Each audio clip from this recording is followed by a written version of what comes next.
So here we go, dismantling the HAF, ready for painting and modding and general stuff. A couple of thumb screws take off that side panel, and again for the other side. What a doddle. I wish all cases had thumb screws for them. Moving on to the top, take out the rubber insert, 3 Phillips head screws, get a screwdriver, undo them, fancy that. And then you'll just have to gently pull on them, and all the leads, unless you've tied them up and God knows what else, all the leads will just come out for the front panel. A little bit of trouble getting them out sometimes. That's the back of the inside, and then you've got all these cables, which probably I'll be sleeving, I would have thought anyway.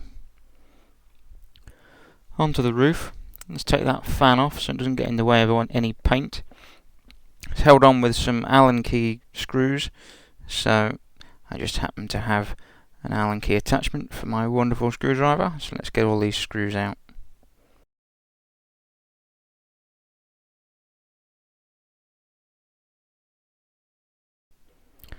Onto the last screw. Let's just get rid of this fan, get it out of the way. There we go.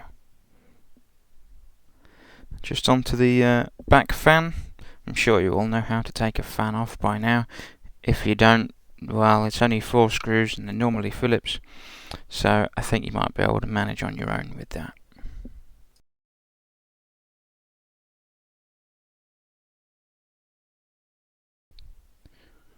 And there we go. Let's get rid of that as well.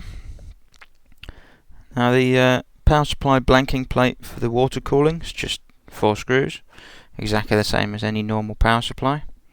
So we'll rip that out as well. Haven't decided whether I'm going to make a new one yet, or whether I'm going to paint that one, or what. Onto the inside, you just pull this clip out and pull out the long bar that holds in all these toolless I/O port covers. And try not to lose it, it'll be a complete nightmare to make a new one. And I'm just pushing from the back, popping all these covers out, as you can see, just pushing on them. Everything just pops out the front. We'll take all these out as well, get them out of the way. Then we'll take out this power supply base, just a couple of screws, and it then just pulls out quite easily.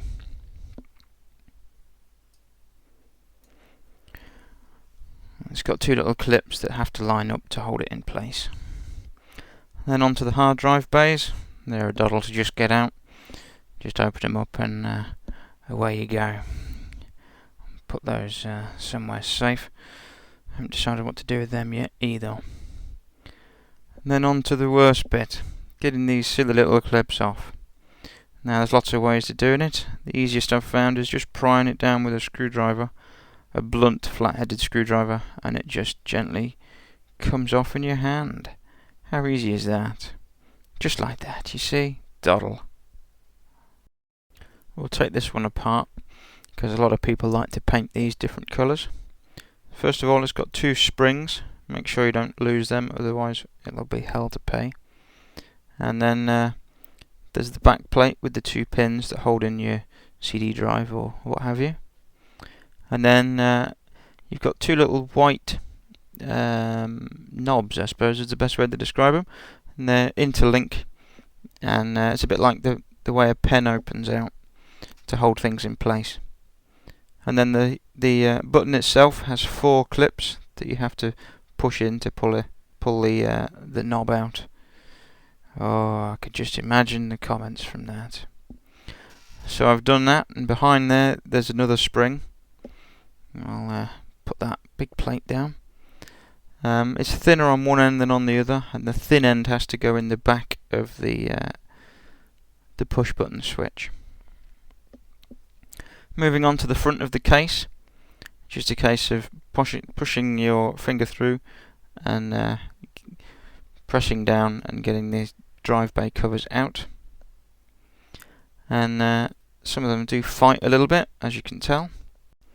Now these drive bay covers are meshed, and they just have 4 areas where the mesh has been folded over to hold it in. And in true Blue Peter fashion, here's one I made earlier. As you see, I've straightened them out, and the mesh just comes out in your hand, ready for painting or what have you. Back to the front, so to speak. The easiest way I've found of pulling this off is just putting your fingers in the bottom and giving it a quick tug. And inside, it's just got 4 screws that hold the mesh panel on. I'll just quickly undo those. Or not so quickly, in my case.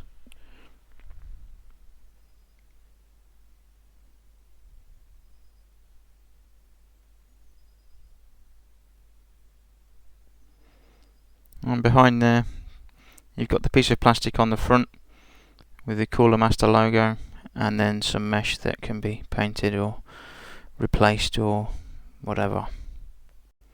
And now back to the front, so to speak.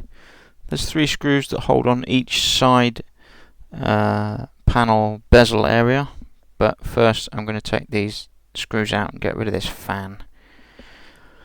Otherwise I'm only going to be tripping over the wire when I'm doing something else. 4 normal grub screw type Phillips head screws. The fan does have to be rotated to pull it out due to the case's design, and that's that out. And as I say, there's then 3 screws that hold each of these side bezel sort of things on. And the trick with these is, obviously once you've undone the screws, is to just move it down ever so slightly, the bezel itself, and it should just come off in your hand. And that's about it for me for now. So I'll see you later. Signing off.